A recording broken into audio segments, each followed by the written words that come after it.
சசி சாரோட படத்துல நீங்க பாத்தீங்கன்னா ஒரு பெரிய யூஎஸ்பி உமனை சுத்தி இருக்கும். ஒரு லேடி சென்ட்ரிக்கான ஒரு ஃபிலிமா இருக்கும். நிறைய லேடிஸ் லேட் படிப்பாங்க. பட் ஐ திங்க் தடவையா நான் பார்த்த ஒரு அனுபவமா நிறைய மென் ஐயோ இந்த மாதிரி நம்ம கேட்காம போயிட்டோமே போய் பாக்குறேன். கேரவன் கொடுத்துருக்காங்க. ஓகே, உங்களுக்கு என் பேர் போட்டு கேரவன் இருக்கு. நான் கூப்பிட்டு இந்த மாதிரி சொல்ல மாமா எதுக்குமா கேரவன் கேரவன்லாம் கொடுத்துருக்காங்க. பரவாயில்ல ஆட்டோ சைட்டியடா கோவம் வரதுக்கான முகம் தான் அது. கொஞ்சம் சைக்கோத்தனமா நடிக்கிறது, கத்துறது, போறது. மார்கனால அப்படி டிஃபைன் பண்ணிட்டாங்களா? எது இல்ல எனக்கு தெரியல. மார்கன் அது நேச்சுரலா வந்ததுக்கு காரணமே இதை வச்சு அவங்க ஒரு வாழ்க்கையில ஒரு முடிவு எடுக்கக்கூடிய ஒரு கதையை அது அமையுதுன்ற பட்சத்துல அது அவங்க பாக்குறதுக்கு அவங்க இல்லையேன்ற விஷயத்த நான் யோசிக்கும் போது ரொம்பவே எனக்கு கஷ்டத்தை கொடுத்துச்சு. ஆக்சுவலா சசிசர் அது என்கிட்ட சொன்னார்ன்றதா கொஞ்சம் ஆச்சரியமா இருந்துச்சு. என்னன்னா படம் முடிச்சு உங்களுக்கு அவார்டு கிடைச்சிருவார் ஜெயினர். சமையல் எண்ணெய் மற்றும் உணவுப் பொருள் ஏற்றுமதியில் 20 ஆண்டு கால அனுபவம் பெற்ற ஸ்டார் எக்ஸ்போர்ட் ஹவுஸ் கயல் ஆக்ரோ ஃபுட்ஸ்.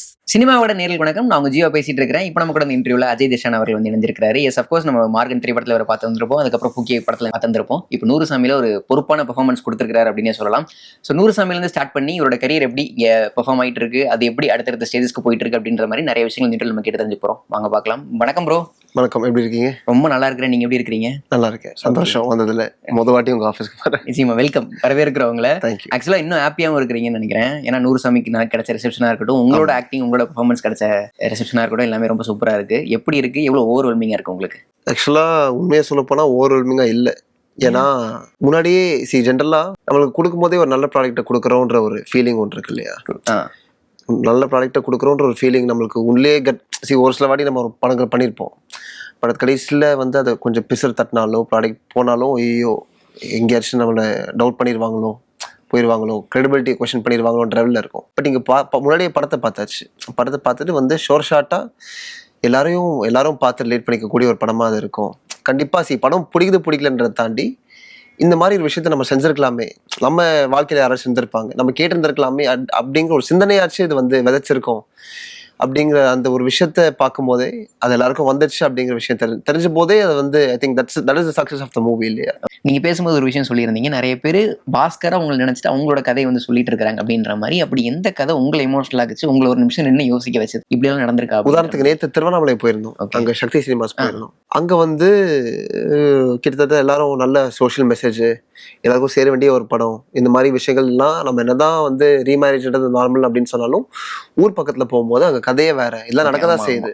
ஆணவ கொலை அது இதுன்னு சொல்லிட்டு எத்தனையோ விஷயங்கள் இருக்கு. பட் ஒருத்தர் ஒரு கதையை சொல்லியிருந்தார். ஐ திங்க் அவர் சின்ன வயசுல அவர் அப்பா ஐ திங்க் ஒழுங்கா அவங்க ஃபேமிலியோட இல்லைன்னு சொல்லிட்டு இவங்க பையனும் அம்மாவும் பிரிஞ்சு வந்துட்டாங்க குடும்பத்துல இருந்து. தனியா வாழ பார்த்திருக்காங்க. அண்ட் சொந்தக்காரங்க மத்தியில ரொம்ப பெருசா அக்செப்ட் பண்ணிக்கலாம் அவங்கள. ஸோ அப்படிங்கிறதால என்னதான் அண்ணா மாமா சித்தி இருந்திருந்தாலும் அவங்க தனியா தான் வாழ வேண்டிய சூழ்நிலை. வாழ்வியலுக்கு கூட எந்த ஒரு வருமானமும் இல்லை அந்த நேரத்துல. அப்படிங்கிறதுல மோஸ்டா ரோட்ல தங்கினாங்க. அண்ட் சின்ன சின்ன குடிசையில வாடகையா தங்கினாங்கன்னு சொன்னாங்க.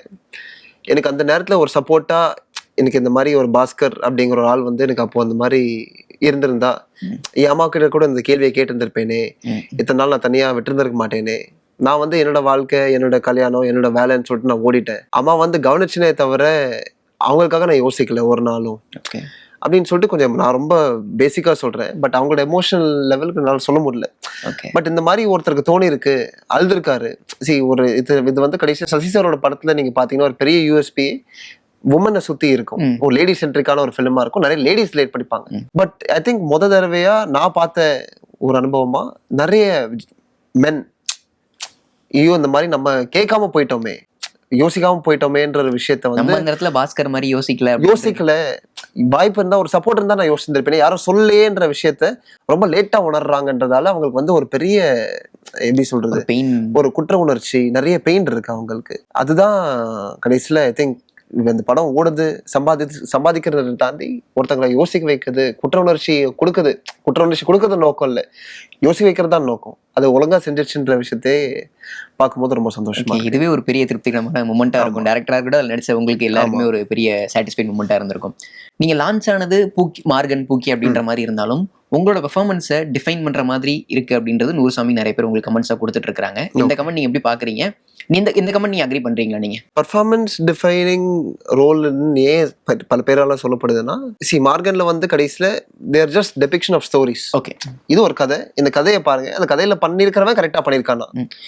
பூக்கின்றதும் கடைசியில பாத்தீங்கன்னா ஒரு கதை, ரெண்டு பேருக்கு நடுல இருக்கிற ஒரு ஃபிரிக்ஷனால எதனால அந்த ஃபிரிக்ஷன் வருது, அது எப்படி கடந்து போறாங்க, இதுக்கு நடுல எத்தனை டிஸ்ட்ராக்ஷன்ஸ் வருது அப்படிங்கிற மாதிரியான ஒரு கதை. கடைசியில பர்ஃபார்மன்ஸ் தான் அங்க பேசப்பட்டுச்சு. இது வந்து வெறுமனே ஒரு கதையா இல்லாம, இது ஒருத்தவங்களோட கதை கிடையாது. கிட்டத்தட்ட ஒரு ஆயிரக்கணக்கான ஒரு லட்சக்கணக்கான உமனோட கதையா இருக்கலாம், மென்னோட கதையா இருக்கலாம், ஈஸியா ரிலேட் பண்ணிக்கக்கூடிய ஒரு கதையா இருக்கலாம். ஏன்னா அவங்களும் அந்த விஷயத்தை அனுபவிக்கலாம். அப்படிங்கிற பட்சத்துல இந்த மாதிரி ஒரு குரூஷியலான ஒரு மெசேஜை கன்வே பண்ற ஒரு ரோலா நான் இருந்திருக்கேன்றதால அது வந்து அவங்களுக்கு ரொம்ப ஸ்ட்ராங்கா அப்பீல் ஆயிருந்திருக்கலாம். ஓகே, ரிலீஸ்க்கு முன்னாடி நிறைய இன்டர்வியூஸ் நீங்க கொடுத்துருந்தீங்க. அப்பயுமே இனிஷியல் விஷயங்கள், படத்துக்கான ஸ்டார்டிங் விஷயங்கள் பத்தி நீங்க நிறைய சொல்லியிருந்தீங்க. அதுல என்ன கேட்டு தெரிஞ்சுக்கணும் அப்படின்னா, first of all Sasi sir டைரக்ஷன்ல நீங்க நடிக்க போறீங்க அப்படின்றது நரேஷனுக்கு முன்னாடி எப்போ முடிவு பண்ணப்பட்டுச்சு? நீங்க சசி சார் கூட எப்போ இன்ட்ரோ ஆனீங்க? அந்த மூமெண்ட் பத்தி, அவரோட ஃபர்ஸ்ட் மீட்டிங் ஞாபகம் இருக்கா? சினிமா படம் பண்ண போறோம் அப்படின்னு மீட்டிங் பார்த்தா ஐ திங்க் எனக்கு 2 வயசு இருந்திருக்கும். ஓகே, என்ன படத்துக்காக? படத்துக்காக இல்ல, அப்போ வந்து இல்ல என்ன பட டைம்ல? அப்போ வந்து டிஷ்யூம் டைம்ல வந்து சார் மியூசிக் டைரக்டரா பண்ணிருந்தார் இல்லையா. ஸோ அப்போ வந்து சார் அடிக்கடி அவங்க ஒன்னா டிராவல் பண்ணுவாங்க. அப்போ அடிக்கடி வீட்டுக்கு வருது, நான் சார் வீட்டுக்கு போறது. ஏன்னா அப்போ அப்பா அம்மா வேலை செஞ்சுட்டு இருந்தாங்க ஐடில. ஸோ வந்து என்னை வந்து அப்போ ஸ்கூல் கூட போல, அந்த நேரத்துல வந்து சாரோட வீட்டில் தான் விட்டு போவாங்க என் பாட்டி என்னை பார்த்துக்கிறதுக்கு. அந்த நேரத்தில் சும்மா ஓலாத்திக்கிட்டு இருப்பேன். சாரோட ஸ்டுடியோ கூட அந்த வீட்டில் தான் இருக்கும். அப்படிதான் சார் அடிக்கடி வருவார் போவார். அப்படி ஆரம்பிச்சு வர பழக்கம். அதுக்கப்புறம் அடிக்கடி வெறும் ப்ரொஃபஷனல் ரிலேஷன்ஷிப் அப்படிங்கிறத தாண்டி அடிக்கடி வீட்டுக்கும் வருவார், அவங்க ஃபேமிலியும் வருவாங்க, என் பாட்டி கூட க்ளோஸாக இருப்பாங்க, என் அம்மா கூட க்ளோஸாக இருப்பாங்க, என் அப்பாவும் அவங்களும் பேட்மிண்டன் ஆடி இருக்காங்க. ஸோ அப்படிங்கிறத அந்த மாதிரிப்பட்ட ஒரு பர்சனலான ஒரு ரிலேஷன்ஷிப் தான் இருந்துச்சே தாண்டி அது எங்கேயும் ப்ரொஃபஷனலாக மாறல. ப்ரொஃபஷனலாக மாறினது வந்து நூறுசாமியில் மட்டும்தான். ஏதோ ஒரு நாள் திடுப்புன்னு கூப்பிட்டு இந்த மாதிரி அஜய் உங்களை பார்க்கணுன்னாரு. எனக்கு எதுக்கு எதுன்னு எதுவுமே தெரியாது சுத்தமா. ஏன்னா அப்போ மார்கன் கூட ரிலீஸ் ஆகல. ஓகே, மார்கன் ரிலீஸ் ஆகிறதுக்கு முன்னாடி அஜய் உங்களை பார்க்கணுன்னாரு. எனக்கு எதுன்னு தெரியல. உடனே போயிட்டேன் ஆஃபீஸ்க்கு. போகிற வழியில் எனக்கு தெரிஞ்ச ஆளுங்களை எல்லாரையும் கூப்பிட்டு கேட்குற மாதிரி சார் கூப்பிட்டுருக்காரு. என்னத்துக்குன்னு தெரில, இத்தனை வருஷமா அந்த மனுஷன் என்கிட்ட பேசினது இல்லை, திடீர்னு கூப்பிட்றாரு, என்னவா இருக்கும் அப்படின்னு சொல்லிட்டு கேட்குறேன். யாருக்கும் எதுவும் தெரிய மாட்டேங்குது. அங்கே போயிட்டு அவரோட டைரக்ஷன் டீம்லாம் இருக்காங்க. அப்போ தான் தெரியுது ஓகே ஒரு ஆடிஷன். பட் எதுக்கான ஆடிஷன் என்ன எதுவுமே சுத்தமாக தெரியாது. ஒரு சீன் நடிச்சு காட்ட சொன்னார், நடிச்சு காமிச்சிட்டு அப்போ தான் பூக்கியோட ப்ரீ ப்ரொடக்ஷன் போயிட்டு இருந்துச்சு. ஓகே, அப்படிதான் பூக்கி ஆஃபீஸ்க்கு போகிறேன். அங்கே போயிருக்கேன். திடீர்னு அங்கே இருக்கும்போது அஜய் நீங்கள் வந்து பண்ணுறீங்கப்பா. அடுத்த நாள் சாயந்தரம் வந்து கூப்பிட்டு அஜய் நீங்கள் தான்ப்பா பண்ணுறீங்க. அப்படியா சார், சந்தோஷம். என்னவா சார் பண்ணுறேன், நீங்கள் தான் படத்தோட லீடு அப்படின்ட்டாரு. எனக்கு எதுவுமே தெரியாது. சரி, நான் ஏதோ ஒரு கேரக்டராக கூப்பிட்றாரு போறாரு வர்றாரு. ஏன்னா ஒரு படம் கூட ரிலீஸ் ஆகல இல்லையா. ரிலீஸ் ஆகல, என் பர்ஃபார்மன்ஸ் கூட பார்க்கல. மேபி அந்த ஒரு ஆடிஷன் தவிர எதுவுமே பார்க்கல. என்ன தைரியத்தில் என்னை கூப்பிட்டு இருக்காங்க அப்படிங்கிற விஷயத்தை யோசிக்கும் போது எனக்கு அன்னைக்கு வந்து புல்லரிச்சுது. பட் ரொம்ப சந்தோஷமாகவும் இருந்துச்சு. ஏன்னா சசிதர் வந்து ஒருத்தங்க ஃபோர்ஸ் பண்றாங்க, ஒருத்தங்க வந்து இவங்க வச்சு நீங்க படம் எடுத்து ஆகணும் அப்படிங்கிற காரணத்தை கொண்டு படம் எடுத்து, நான் என்னதான் விஜயாண்டி சாரோட தங்கச்சி பையனா இருந்தாலும் எனக்கு ஒரு வாய்ப்பு கொடுக்கணும் அப்படிங்கிற நோக்கத்தெல்லாம் பண்ணல. அவர் உண்மையா ஒரு விஷயத்த பார்த்தாரு. ஏன்னா அதுதான் சசிதரோட ஆத்தென்டிசிட்டி. ஓகே, பூ படத்துல இந்த நீங்க பார்வதி மேமா கூட பாத்தீங்கன்னா ரொம்ப எப்படி சொல்றது, ரொம்ப யூனிக்கான ஒரு ரொம்ப யூனிக்கா ஸ்பாட் பண்ணாங்க சார். அந்த மாதிரி ஒரு டேலண்ட் ஃபைண்டிங்ல வந்து அவர் கொஞ்சம் ரொம்ப ஜெனுவனா இருப்பாரு அப்படிங்கிற நம்பிக்கையில எனக்கும் அவர் ஃபேவர் பண்ணல, ஜெனுவனா தான் கண்டுபிடிச்சிருக்காரு. என் டேலண்ட் ஏதோ பார்த்திருக்காருன்றதால தான் எனக்கு வந்து பிடிச்சாருன்ற விஷயத்தை யோசிக்கும் போது நல்லா இருந்துச்சு. அண்ட் அதுக்கப்புறம் இமீடியட்டா கமிட் ஆனது. அந்த மூமெண்ட் எப்படி இருந்துச்சு? சசிதர் படத்துல நம்ம ஒன் ஆஃப் தி லீட் அப்படின்றது வந்து உங்களுக்கு அந்த மூமெண்ட் எப்படி இருந்துச்சு? ஏன்னா அப்பார்ட் ஃப்ரம் பர்சனல் அப்படின்ற கனெக்ஷன் அப்படின்றத தாண்டி ப்ரொஃபஷனலாகவும் இப்போ டெபுட்டா இருக்கிற அறிமுகமாக எல்லா நடிகர்களுமே ஒரு ஆசை இருக்கும், இந்த டேரக்டர்ஸ் படத்துல நம்ம நடிச்சிடணும் அப்படின்ற ஒரு ஆசை இருக்கும். கண்டிப்பா அந்த லிஸ்ட்ல சசிதர் பேருமே இருந்திருக்கும். அப்படி உங்களுக்கு அந்த ஆசை இருந்திருக்கும். அந்த மூமெண்ட் உங்களுக்கு எவ்வளவு க்ளோஸா இருந்துச்சு, எவ்வளவு ஃபுல்ஃபில்டா இருந்துச்சு? விஜயாண்டி சாரோட கரியர்ல வந்து டிஷ்யூம்ன்றது தான் ஒரு கிரவுண்ட் பிரேக்கிங்கான ப்ராஜெக்டா இருந்துச்சு. அதுதான் ஒரு பெரிய ஒரு ரெகக்னிஷனை கொடுத்த ஒரு ப்ராஜெக்டா இருந்துச்சு. அது வந்து சசிதர் மூலியமா தான் வந்துச்சு. அதுக்கப்புறம் பாத்தீங்கன்னா 10 வருஷத்துக்கு அப்புறம் பிச்சைக்காரன், ஆக்டிங்ல மியூசிக்ல ஒன்று, ஆக்டிங்ல ஒன்று அப்படின்ற மாதிரி 2 ஒரு சாரோட கரியரோட பில்லர்ஸ்ல மைல்ஸ்டோன்ஸ்ல 2 மைல்ஸ்டோனாவே ப்ராமினெண்டா சார் தான் இருந்திருக்காரு. அப்படிப்பட்ட ஒரு மைல்ஸ்டோனை சார்கிட்ட கொடுத்த ஒரு ஆளோட நான் வந்து சேர்ந்து ஒர்க் பண்ண போறேன் அப்படிங்கிற விஷயத்த யோசிச்சு பார்க்கும்போது எனக்கு வந்து ரொம்பவே சந்தோஷமா இருந்துச்சு. சரி, அந்த மாதிரி ஒரு மைல்ஸ்டோன் அவருக்கு செட் பண்ணவர் எனக்கு ஒரு மைல்ஸ்டோன் அமைஞ்சிராதா, அமையறதுக்கான வாய்ப்பு இருக்கும் இல்லையா அப்படின்னு சொல்லிட்டு யோசிச்சிருக்கேன் அதிகமா. அண்ட் கண்டிப்பா அதுதான் இப்போ நடந்திருக்கு ஒரு ரூபத்துல. பட் கண்டிப்பா சொல்லும் போது ரொம்பவே எலைட்டடா இருந்துச்சு. ஏன்னா ஒரு படம் கூட ரிலீஸ் ஆகாத பட்சத்தில் வழக்கமாக ஒரு 10 படங்கள் 15 படங்களுக்கு அப்புறம் ஒரு இந்த மாதிரி ஒரு டைரக்டரோட ஒர்க் பண்ணுறதுன்றதுக்கான வாய்ப்பு வரும். பட் எனக்கு 3வது படத்திலே கிடைச்சது. அதுக்கும் நான் நியாயமாக பண்ணியிருக்கேன் அப்படிங்கிற விஷயத்தை யோசிச்சு பார்க்கும்போது கொஞ்சம் சந்தோஷமா இருக்கு. ஓகே, அந்த ஆடிஷன் ப்ராசஸ் எப்படி இருந்துச்சு? ஏன்னா இதுக்கு முன்னாடி நீங்கள் 2 படங்கள் பண்ணியிருந்தாலும் உங்களுக்குள்ள நீங்கள் அதுக்கான விஷயங்கள்ல அதுக்கான ஆடிஷன் அதுக்கான ஒர்க்கு நீங்கள் இறங்கியிருந்தாலும் பட் உங்களுக்குள்ள நடுக்கம் அப்படின்ற ஒரு பாயிண்ட் கண்டிப்பாக இருந்திருக்கும். சசி சாரை பார்க்க போகிறோம், திடீர்னு கூப்பிட்டுருக்காரு அப்படின்ற மாதிரி. அந்த ஆடிஷன் ப்ராசஸ் எப்படி இருந்துச்சு? அப்போ எவ்வளோ கான்ஃபிடன்ஸ் கிடைச்சது உங்களுக்கு? எனக்கு அங்கே நடுக்கோன்றது எனக்கு எதுக்கு கூப்பிட்டாங்க அப்படிங்கிற விஷயத்த தெரியாமல் போகிறதால தான் எனக்கு நடுக்கமாக இருந்துச்சே தவிர, அங்கே போய் ஆடிஷன் பண்ணும்போது எனக்கு ஜென்ரலாகவே ஆக்டிங் அப்படின்னு பார்த்தீங்கன்னா ஒரு ஃபியர் இருக்கும் இல்லையா, ஒரு ஸ்டேஜ் ஃபியர் இருக்கும் இல்லையா. எனக்கு அது நல்லதோ கெட்டதோ தெரியல, எனக்கு அந்த ஃபியரே இருக்க மாட்டேங்குது, ஏன்னு தெரியல. பட் அப்படி அது ஒரு அட்வான்டேஜும். ஏன்னா நான் வந்து ஏடியா ஆரம்பிச்சதால நிறைய பேருக்கு சின்ன சின்ன ஆர்டிஸ்ட்க்கு ஜூனியர் ஆர்டிஸ்ட்க்கு ரொம்பலாம் இல்லை, பட் லேசாக நடிப்பு சொல்றது, இம்ப்ரவைஸ் பண்றது, போறது வர்றது, அங்கே வந்து ஆர்டிஸ்ட் இப்போ என்ன க்ரௌடை ஹேண்டில் பண்றதுன்றதுல நீங்கள் ஓப்பனாக தான் இருந்தாகணும். நீங்கள் அங்கே வந்து நீங்கள் ரெஸ்ட்ரிக்டட் இன்ட்ரோவர்ட்டாக இருந்து நீங்கள் க்ரௌட்லாம் மேனேஜ் பண்ண முடியாது, வேலையை வாங்க முடியாது. அப்படிங்கிறத நான் கொஞ்சம் அவுட் ஸ்போக்கனாக மாறிட்டேன். அப்படின்னா எனக்கு அந்த ஃபியர், யார் நம்மளை எப்படி பார்ப்பாங்க அப்படிங்கிற ஒரு பயமே எனக்கு போயிடுச்சு அந்த இடத்துல. அண்ட் அது நிறைய வாழ்க்கையிலேயே அது ஃபுல்லாக அப்ளை ஆயிடுச்சு. அண்ட் அப்படிங்கிற இடத்துல எனக்கு கேமரா முன்னாடி வந்து நிற்கும் போது எனக்கு ஒரு பெரிய டிஃப்ரென்ஸாக தெரியல. ஓகே, முன்னாடி நம்ம பின்னாடி இருக்கிறதா முன்னாடியும் அப்படிங்கிற மாதிரி தான் நான் பார்க்க ஆரம்பிச்சிட்டேன். கேமரா இருக்கிறத எனக்கு மறந்துடுவேன் மோஸ்டா எல்லா இடத்துலையும். அண்ட் பட் அந்த ஆடிஷன்ன்றது கொஞ்சம் இந்த சீன் பார்த்தீங்க படம் பார்த்தீங்கன்னா பார்க்கறதுல அந்த அவங்க பொட்டு வச்சுட்டு வந்திருப்பாங்க வீட்டில் உட்காந்து இன்ஜினியரிங் ஒர்க் பண்ணிருக்கும் போது, டிராயிங் ஒர்க் பண்ணிருக்கும் போது ஒரு பொட்டு வச்சுட்டு வர சீனு. அப்போ வந்து நான் கோவப்பட்டு அந்த கண்ணாடியை தூக்கி போட்டு உடைப்பேன், மூஞ்சியை பாரு அப்படின்னு சொல்லிட்டு. அங்கதான் ஒரு பாட்டு ஆரம்பிக்கும். அந்த சீன் தான் ஆக்சுவலா ஆடிஷன் பண்ணாங்க. ஓகே, அந்த சீன் அது பார்த்து தான் ஓகே பண்ணாரு. எனக்கு ஈஸியா கோவம் வந்துடும். எனக்கு கோவம் வர்றதுக்கான முகம் தான் அது. கொஞ்சம் சைக்கோத்தனமா நடிக்கிறது, கத்துறது, போறது. மார்கனால அப்படி டிஃபைன் பண்ணிட்டாங்களா? இல்ல எனக்கு தெரியல. மார்கன் நேச்சுரலா வந்ததுக்கு காரணமே நான் கொஞ்சம் எனக்கு அதெல்லாம் ஈஸியா முகத்துல வந்துடும்ன்றதால கரெக்டா அவங்க ஆடிஷன் கூப்பிட்டு அந்த ஒரு சீனு. சரி ஓகே, நல்லாதான் இவன் சைக்கோமா நடிக்கிறான், கோவப்படுறான்னு சொல்லிட்டு மேபி அவங்களுக்கும் அது ஈஸியா இருந்திருக்கலாம். பேசும்போது ஏடியா நீங்க ஒர்க் பண்ணிருக்கேன் அப்படின்ற ஒரு விஷயம் சொன்னீங்க. என்னென்ன படங்கள்ல நீங்க ஏடியா ஒர்க் பண்ணிருந்தீங்க இனிஷியலி? பிச்சைக்காரன் 2ல நான் ஃபுல்லா இருந்தேன். ஓகே, பிச்சைக்காரன் 2 படத்தை இருந்தது. அதுக்கப்புறம் ரோமியோ டைம்ல வந்து ஆரம்பத்துல இருந்தேன். அதுக்கப்புறம் எனக்கு காலேஜ் கொஞ்சம் மேல அதிகமா ஆரம்பிச்சிருந்தாலும் நான் விட்டு விலகி போக வேண்டியதா இருந்துச்சு. அகெயின் டுவர்ட்ஸ் ரிலீஸ் நான் இருந்தேன். அண்ட் அதுக்கப்புறம் ரோமியோ ரிலீஸ் ஆகிறதுக்கு முன்னாடியே எனக்கு மார்கனோட ப்ரீ ப்ரொடக்ஷன் வந்து ஆரம்பிச்சிருச்சு. ஓகே, ஸோ அப்பத்துல இருந்து தொடர்ந்து இதில் தான் இருக்கேன். ஓகே, பாஸ்கர் கிட்ட நிறைய விஷயங்கள் கேட்டு தெரிஞ்சுக்கணும் அப்படின்னு நம்ம ஆசைப்படுறோம். Okay, about transforming into Bhaskar அப்படின்றது அந்த ப்ராசஸ் எப்படி இருந்துச்சு உங்களுக்கு? அவர் கூட நீங்க டைம் ஸ்பெண்ட் பண்றது, அவரோட பாடி லாங்குவேஜ் அப்படின்ற மாதிரியான விஷயங்கள் நீங்க எடுத்துக்கிறது அப்படின்றதுக்கு என்னென்ன ஒர்க் பண்ணீங்க நீங்க? கதையை கேட்கும் போது ஆக்சுவலா எனக்கு என்னமோ தெரியல, அந்த கேரக்டர் வந்து எனக்கு ரொம்ப ரெசனேட் ஆச்சு. ஓகே, எனக்கு வந்து இதை தனியாக நம்ம நடிச்சாவணும் போகணுன்ற ஒரு நீட் எனக்கு அங்கே தேவைப்படல. ஏன்னா எனக்கும் இந்த மாதிரிப்பட்ட ஒரு எப்படி சொல்றது, யாருக்கும் நீங்க யாருக்காக நீங்க உட்காந்து பயப்படணும், யாருக்காக உட்காந்து யோசிக்கணும்னு சொல்ற ஒரு தாட் ப்ராசஸ் இருக்கு. உங்களுக்கு சரின்னு பண்ற விஷயத்த 10 பேர் தப்புன்னு சொன்னாலும் நீங்க பண்ணுங்க, அது யாரையும் தப்பா பாதிக்க கூடாது அப்படிங்கிறது மாதிரி தாட் ப்ராசஸ் எனக்கு இருக்கு. அண்ட் அதே மாதிரியான தாட் ப்ராசஸ் தான் பாஸ்கருக்கும் அந்த இடத்துல இருந்துச்சு.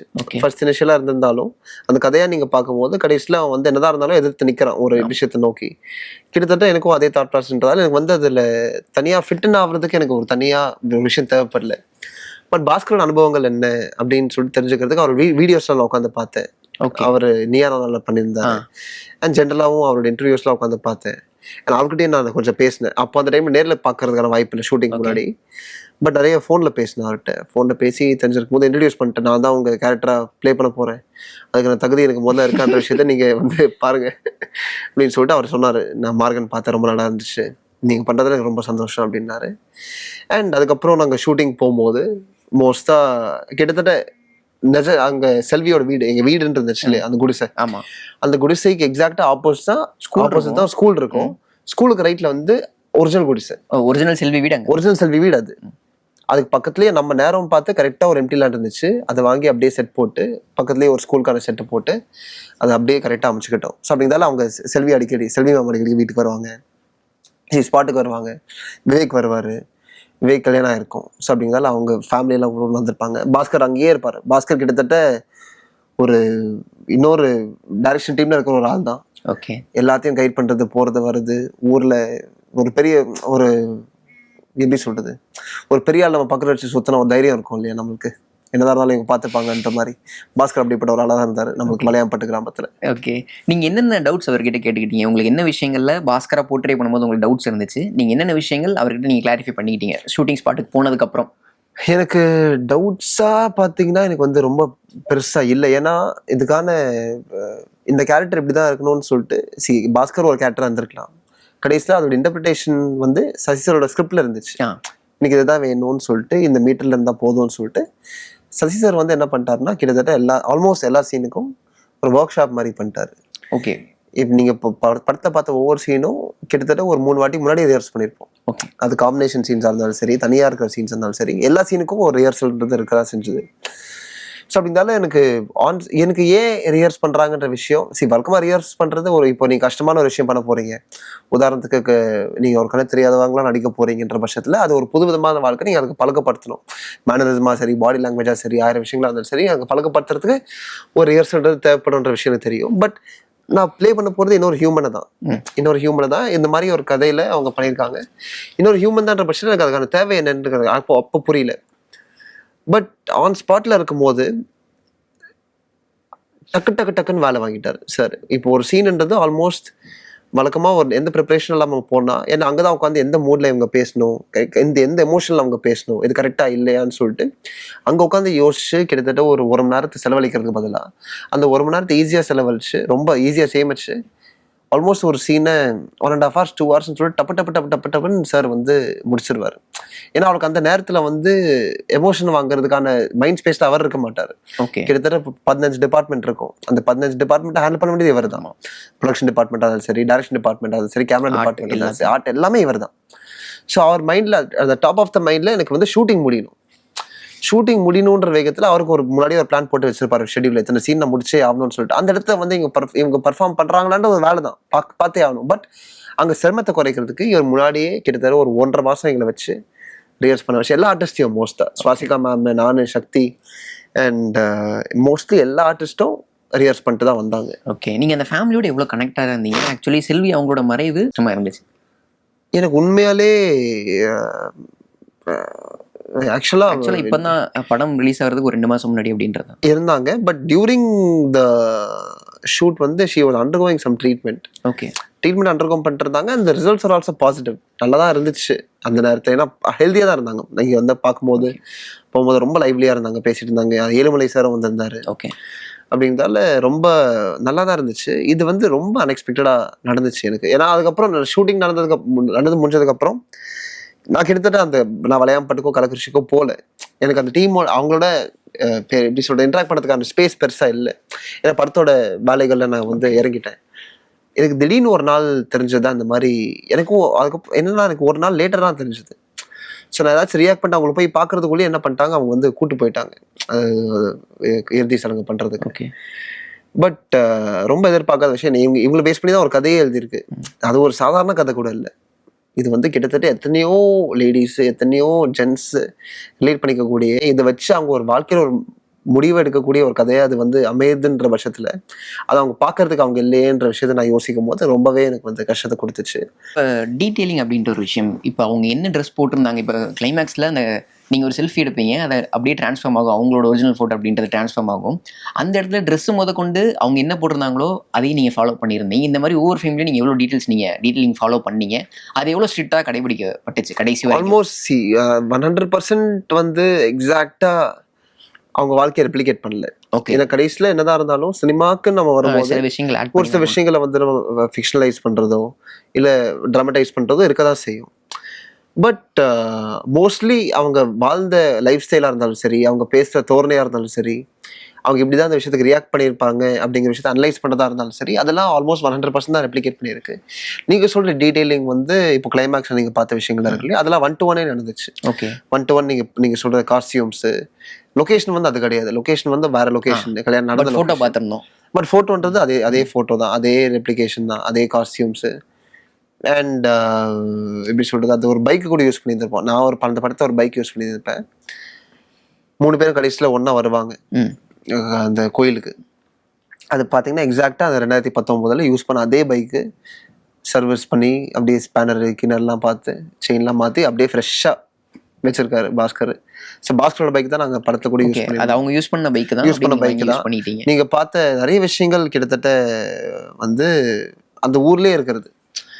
நீங்கள் பார்த்த அந்த லைஃப் ஸ்டைல் எல்லாமே அந்த ஊர்லேயே இருக்கிற லைஃப் ஸ்டைல். எங்கேயும் நாங்கள் வெளியே போய் சீட் பண்ணுறதுக்கோ இருக்கோ ஒரு பியூட்டிஃபை பண்ணுறதுக்கோ எதுவுமே பண்ணல. எல்லாமே நீங்கள் பார்த்தது அந்த ஊரில் ஓகே நடந்த எடுத்த விஷயம் தான். ஓகே, இப்போ ரியல் லைஃப் இன்சிடென்ட்ஸை போர்ட்ரே பண்ணுறோம் அப்படிங்கும் போது நிறைய விஷயங்கள் டீலிங் அப்படின்றத கடைபிடிப்பாங்க. ஆனால் ஒரு ட்ரெஸ்ஸு முதற்கொண்டு நம்ம அதே மாதிரி இருக்கணும் அப்படின்ற ஒரு டிசிஷன் எப்போ எடுக்கப்பட்டது, எதனால் அப்படி எடுக்கப்பட்டது வந்து சசிதரோட முடிவு. ஓகே, அது என்ன சொன்னார்? ட்ரெஸ்ஸு கூட அப்படியே இருக்கணும், அவ்வளோ ஸ்ட்ரிக்டாக நம்ம ஃபாலோ பண்ணணும் அப்படின்றதுக்கு அவர் என்ன விஷயம் சொன்னார்? ஏன்னா நம்ம பேஸ்ட் ஆன் ட்ரூ ஸ்டோரி அப்படின்னு சொல்லும் போது அந்த ட்ரூ ஸ்டோரிக்கு நம்ம ஜஸ்டிஸ் கொடுக்கணும் இல்லையா? ஓகே, நம்மளுக்கு உண்மையை தெரிஞ்சு சரி நம்மளுக்கு தான் உண்மையை தெரியும், அவங்களுக்கு என்ன தெரிய போகுதுன்னு சொல்லிட்டு நம்ம ஒரு 10 விஷயத்தை தப்பா செய்யறதுக்கோ இல்லை மிஸ்கைட் பண்றதுக்கோ நம்ம இல்லை. So as much as possible. ஏன்னா அது அது அந்த ட்ரெஸ்ஸை நம்ம மாத்தாம நம்ம வேற விஷயத்த பண்ணியிருந்தா கூட அது மக்கள் ஏத்துக்கு தான் செஞ்சிருப்பாங்க. பட் அவங்க பார்க்குற விஷயத்த நியாயப்படுத்துறதுக்கு நம்ம எந்த அளவுக்கு ஒரு உழைப்பை போடுறோம், நம்ம எந்த அளவுக்கு ஒரு சிந்தனையை போடுறோம் அப்படிங்கிற இடத்துல சசியோட முடிவு தான் அது. ஸோ அப்படிங்கிறதால ஜஸ்ட் அந்த to two justice to the true story and அது கடைசியாக நீங்கள் பார்த்த அந்த டிரான்சிஷனுக்காக மெயினாக அந்த காஸ்டியூம் வந்து ரெப்ளிகேட் பண்ண வேண்டியதாக இருந்துச்சு. ஓகே, இப்போ படத்தில் உங்களுக்கு நிறைய முக்கியமான டைலாக்ஸ்மே இருந்திருக்கும். செல்வி அவங்க அந்த கேரக்டர் வந்து கையில் எலி குண்டை பிடிச்சிருந்துருப்பாங்க. கையில் எலி குண்டை பிடிச்சிட்டு ஒரு 4 செவருக்குள்ள மாட்டினா எலியாக தான் எங்கள் அம்மா எனக்கு தெரிஞ்சாங்க அப்படின்னு ஒரு டைலாக்காக இருக்கட்டும். 43 வயசில் நீ ஒரு முடிவு எடுத்தால் தான் 25 வயசில் இருக்கிற அந்த பொண்ணு வந்து முடிவெடுப்பாங்க அப்படின்ற ஒரு டைலாக். இதெல்லாம் உங்களுக்கு ரொம்ப பவர்ஃபுல்லான டைலாக்ஸ் அப்படின்றதா இருந்துச்சு. இந்த டைலாக் உங்களுக்கு நரேட் பண்ணப்பட்ட விதம் எப்படி இருந்துச்சு? அதை நீங்கள் அண்டர்ஸ்டாண்ட் பண்ணிக்கிட்டு அதை ரெப்ளிகேட் பண்ண விதம் எப்படி இருந்துச்சு? எனக்கு ஈஸியாக நான் சொன்னேன்ல, எனக்கு பாஸ்கரோட கேரக்டர் கூட எனக்கு ரொம்பவே ரெசனேட் பண்ண முடிஞ்சது. ஓகே, ஏன்னா ஒரு ஏதோ ஒரு ரூபத்தில் ஒரு சிமிலர் தாட் ப்ராசஸ், எக்ஸாக்டாக இல்லை பட் அங்கங்கே ஒரு சில விஷயங்கள் வந்து ரொம்ப மேட்ச் ஆச்சு எனக்கும் பாஸ்கருக்கும். அண்ட் அந்த நான் புரிஞ்சுக்கிட்ட விதமும் கிட்டத்தட்ட 1 to 1 தான் இருந்துச்சு. நல்லாவே இருந்துச்சு எனக்கு. ஆக்சுவலாக இந்த மாதிரி ஒரு விஷயத்த வந்து பவர்ஃபுல்லாக சொல்கிறதுக்கும் அது பவர்ஃபுல்லாக ஒருத்தங்க மறக்காமல் இருக்கிறதுக்கும் சொல்கிறதுக்கும் ஒரு வித்தியாசம் இருக்கு இல்லையா? ஸோ இந்த மாதிரி மறக்காமல் ஒருத்தங்க இது நான் சொல்லும் போது அவங்க மறக்க மாட்டாங்க அப்படிதான் எழுதப்பட்டிருக்கு இந்த டைலாகு. அப்படிதான் ஃப்ரேம் ஆயிருக்குன்ற பட்சத்தில் நான் யோசிக்கும் போது அதுவே ரொம்பவே ஸ்ட்ராங்காக இருந்துச்சு. ஓகே, சுவாசிகா மேமோட பெர்ஃபார்மன்ஸ்லேருந்து உங்களுக்கு என்னென்ன டேக்அவே கிடைச்சது? ஏன்னா லவர் பந்தில் அவங்களோட சூப்பரான பெர்ஃபார்மன்ஸ் பார்த்துருந்தா அவங்களுக்கு ஒரு பிரேக் த்ரூ மூமெண்ட்டாக அமைஞ்சிருந்தது. இது திரும்ப இன்னொரு விஷயத்தை அவங்களுக்கு ஸ்டார்ட் பண்ணி கொடுத்துருக்கு அப்படின்னு சொல்லலாம். அவ்வளோ அழுத்தமான நடிப்பு அவங்ககிட்ட இருந்து கிடைச்சிருந்தது. அவங்களோட பெர்ஃபார்மன்ஸ் உங்களுக்கு எவ்வளோ ஷேப்பப் பண்ணுச்சு அப்படின்னு சொல்லலாம். நீங்கள் அடுத்தடுத்த விஷயங்களை திருத்திக்கிறதுக்கு இல்லை வேற மாதிரி மாற்றிக்கிறதுக்கு எவ்வளோ ஷேப்பப் பண்ணுச்சு? அது வேற என்ன டேக்அவே கொடுத்துருக்கு உங்களுக்கு? இந்த படத்தில் சசி சாருக்கு அப்புறம் அண்ட் டைரக்ஷன் டீமுக்கு அப்புறம் இருக்கிறதுலே as an artist the most dedicated artist வந்து அவங்க தான். ஓகே, இந்த படம்னு சொல்லிட்டு இல்லை, நான் இத்தனை நாள் நான் வேலை செஞ்சிருக்கிற ஒரு 5 படம் பெரிய ரொம்ப நிறைய படங்கள்லாம் வேலை செஞ்சதில்லை. பட் நான் பார்த்த வரைக்கும் என் மனசாட்சி படி இந்த மாதிரி ஒரு டெடிக்கேட்டடான ஆர்டிஸ்ட் நான் பார்த்ததில்லை. ஓகே, அவங்க எந்த ஆழத்துக்கு இறங்குறாங்க ஒரு விஷயத்த வந்து ஆர்கானிக்காக பிசல் தட்டாமல் அதை எக்ஸாக்டாக ரெப்ளிகேட் பண்ணுறதுக்கு.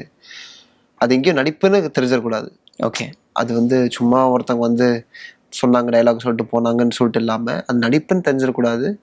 அதே சமயத்தில் கடைசியாக இது ஒரு அடாப்டேஷன் ஆஃப் அ ஸ்டோரி தான்.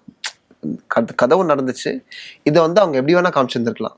ஏன்னா கடைசியில் இவங்க காட்டுறது தான் படம். நீங்கள் அந்த தியேட்டரில் வந்து இவங்க நடிப்பை பார்க்கறது தான் நீங்கள் பார்க்குற படம். அது எப்படி வேணால் இருந்திருக்கலாம், இன்னுமே பெட்டராக இருந்திருக்கலாம் இந்த நடந்த கதையை விட. பட் அது எக்ஸாக்டாக 1 to 1 ரெப்ளிகேட் பண்ணாதான் வந்து அதில் ஒரு ஜஸ்டிஸ் இருக்குது. பட் அதை ட்ராமடைஸ் பண்ணுறது தான் நம்ம வேலை. அது வந்து எந்த மீட்டரில் பண்ணால் கரெக்டாக இருக்கணும், எது பண்ணால் கம்மியாக இருக்கும்னு சொல்லிட்டு அவங்க கிட்டத்தட்ட செல்வியோட இன்ட்ராக்ட் பண்ணது ரொம்ப அதிகம். செல்வியோட இன்ட்ராக்ட் பண்ணது ரொம்ப அதிகம். ஆனால் அந்த ஊர் மக்களோட ஒன்றா இருந்து போயிட்டு வழக்கமாக பிரேக்கில் என்ன பண்ணிடுவாங்க, ஃபோன் எடுத்து நம்ம உட்காந்துருவோம், பேசுவோம், போவோம். பட் அவங்க கிட்டத்தட்ட அந்த பிரேக் டைம்லலாம் உட்காந்து அந்த ஊர் மக்களோட பேசிக்கிட்டு போய்கிட்டு அவங்க வீட்டில் போய் இருந்துக்கிட்டு அவங்க பழக்க வழக்கங்கள் என்னது தெரிஞ்சுக்கிட்டு அப்படின்னு சொல்லிட்டு day to day moment to moment அவங்க இந்த இம்ப்ரவைசேஷன்லேயே வாழ்ந்துக்கிட்டு இருந்தாங்க. எனக்கெல்லாம் இந்த மாதிரிலாம் இருந்தால் என்ன ஆயிரும் தெரியாது. பட் அதுக்கு எக்ஸாக்ட் போலர் ஆப்போசிட் தான் நான் பிரேக் விட்டால் ஓடிடுவோம், எங்கேயாச்சும் சரி இருப்போம், எல்லாம் கூப்பிட்டா வந்துடுவோம். பட் அந்த மாதிரி வாழ்றது போகிறது இறங்கி செய்யறதுன்ற மாதிரி I don't think anyone has that will power அவங்க அளவுக்கு.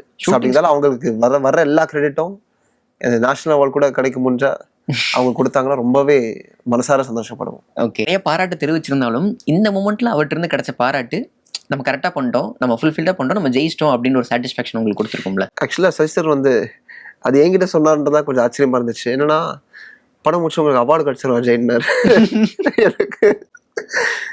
அப்படியா சார், சரி. ஏன்னா நம்ம என்ன பண்ணியிருக்கோம் நமக்கு தெரியும்.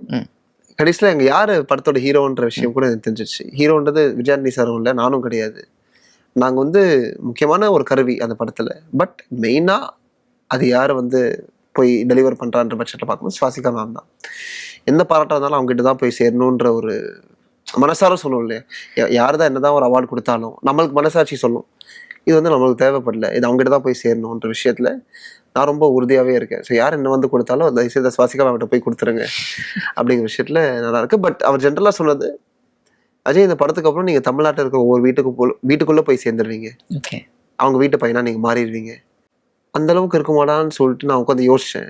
பட் இப்போ நான் பார்க்கும்போது தான் எனக்கு தெரியுது அவர் சொன்ன வார்த்தை வந்து இந்த மாதிரி பிரதிபலிச்சு. விஜயரணி சார் கூட மார்கனுக்கு அப்புறம் நீங்கள் இந்த படத்தில் ஸ்க்ரீன் ஷேர் பண்ணி நடிக்கிறீங்க அப்படின்றது, அவர் முன்னாடி பெர்ஃபார்ம் பண்ணுறது உங்களுக்கு எப்படியான ஒரு விஷயம்? நடுக்கமாக இருக்குமா, இல்லை நீங்கள் அது பழகிடுவீங்களா? உங்களுக்கு கேமரா ஃபியர் இல்லை, பட் நம்ம பர்சனலாக ரொம்ப நெருக்கமான ஒரு முகம் அவர் முன்னாடி பெர்ஃபார்ம் பண்ணுறது அப்படின்றது உங்களுக்கு தயக்கம் அந்த மாதிரியான விஷயங்களை கொடுக்குமா, இல்லை ஜஸ்ட் லைக் தட் ஈஸியாக நீங்கள்? அதே மாதிரி ஜஸ்ட் லைக் தட். ஏன்னா சார் வந்து அப்பேற்பட்ட ஒரு கேரக்டர். ஓகே, அப்படி எடுத்து பண்ணுங்க. ரொம்ப ரொம்ப கேஷுவலாக எதுவாக இருந்தாலும் டேக் இட் ஈஸி.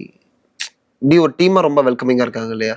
ஓகே, உங்கள் மேலே ஒரு விஷயத்தை நம்பி அவர் உங்களுக்கான விஷயங்கள் நீங்கள் நடிக்கணும்னு ஆசைப்பட்டுருக்கும் போது அதுக்கான விஷயங்கள் அவர் ஏற்பாடு பண்ணி தருகிறார், அதுக்கான ஸ்டேஜ் அவர் அமைச்சு கொடுக்குறாரு அப்படின்ற ஒரு விஷயம்.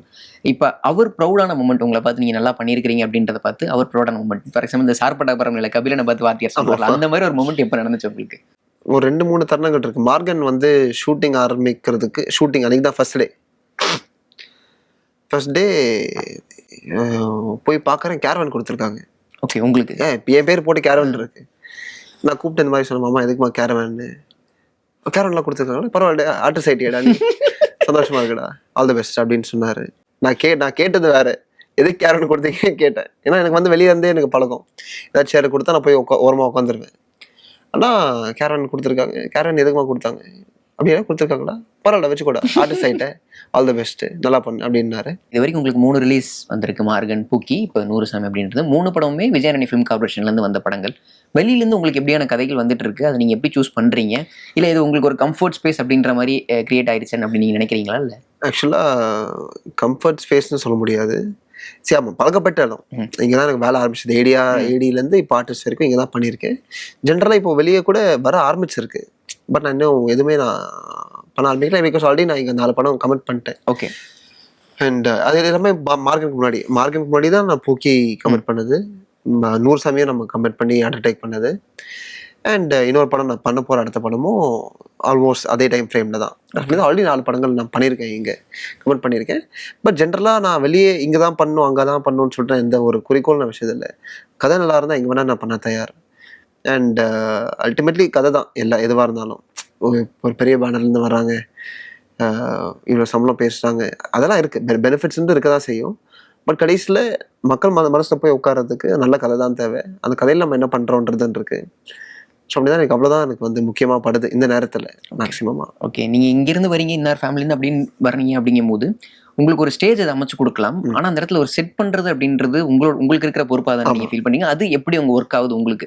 நீங்கள் ஒரு ஆடிஷனுக்கோ இல்லை நீங்கள் வெளில யாராச்சும் கூப்பிட்றாங்க ஒரு மீட்டிங் அப்படின்றது போகும்போது அங்கே உங்களுக்கு எப்படி ஒர்க் ஆகும்? இருக்கிற இடத்துலேருந்து இப்போ ஒரு இன்டர்வியூ கொடுக்கறதுக்கே எத்தனையோ லட்சக்கணக்கான பேரோட கனவு, யூத்தோட கனவு, இல்லை யாரோட கனவாக வேணா இருக்கலாம்.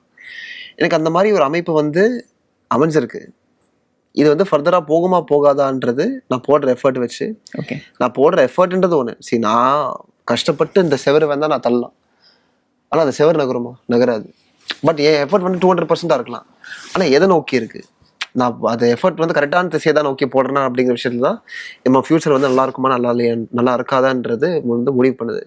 அப்படிங்கிற இடத்துல ஐ திங்க் எனக்கு கொடுத்துருக்க இந்த 3 வாய்ப்பில் நான் வந்து நல்லா பண்ணியிருக்கேன் அப்படின்னு தான் நான் நம்புகிறேன். மக்களும் அதை தான் வந்து எனக்கு வர ரிசப்ஷனை வச்சு நான் சொல்ல முடியும். மேபி இன்னொரு கூட்டம் கூட இருக்கலாம். But I always choose to see the positives. Okay, நம்ம ஒரு கருப்பு செவர், ஒரு வெள்ளை செவரில் ஒரு 4 கருப்பு புள்ளி இருக்க தான் செய்யும். அதுக்குன்னு அந்த கருப்பு புள்ளியை மட்டும் பார்த்துட்டு இருந்தோம்னு வச்சுக்கோங்களேன், அந்த இருக்க அவ்வளோ வெள்ளை வந்து தெரியாமல் போயிடும். ஸோ அப்படின்னால ஐ சூஸ் டு see, அதுவும் இருக்குது. அது சப்போஸ் உண்மையாக ரொம்ப கன்ஸ்ட்ரக்டிவாகவே நான் எங்கேயாச்சும் தப்பு பண்ணுறேன் போகிறேன் வரேன்றதுல நான் சொன்னாங்கன்னா கண்டிப்பாக அதை ஏற்றுக்க தான் தயார். பட் சும்மா யாராச்சும் வந்து இல்லை இங்கேருந்து வந்ததால நீ பண்ண முடியாது, போகக்கூடாது, இதெல்லாம் தப்பு அப்படின்னு சொன்னாங்கன்னா வந்து அதை ஏற்றுக்க தயார் இல்லை. அதுக்கான உழைப்பை நான் போடாமல் இருந்தேன்னா ஓகே, அங்கே வந்து நான் ஏற்றுக்க தயார். உழைப்பை போடுறேன் கண்டிப்பாக. ஐ திங்க் ஒருத்தவங்க வந்து சாதாரணமாக இங்கே வந்து நிற்கிறதுக்கும் நான் வந்து நிற்கிறதுக்கும் ஒரு வித்தியாசம் இருக்குது. ஒருத்தவங்க சாதாரணமாக வந்துட்டாங்க, இந்த பேக்ரவுண்டெல்லாம் வந்துட்டாங்கன்னா கஷ்டப்பட்டிருப்பாங்க.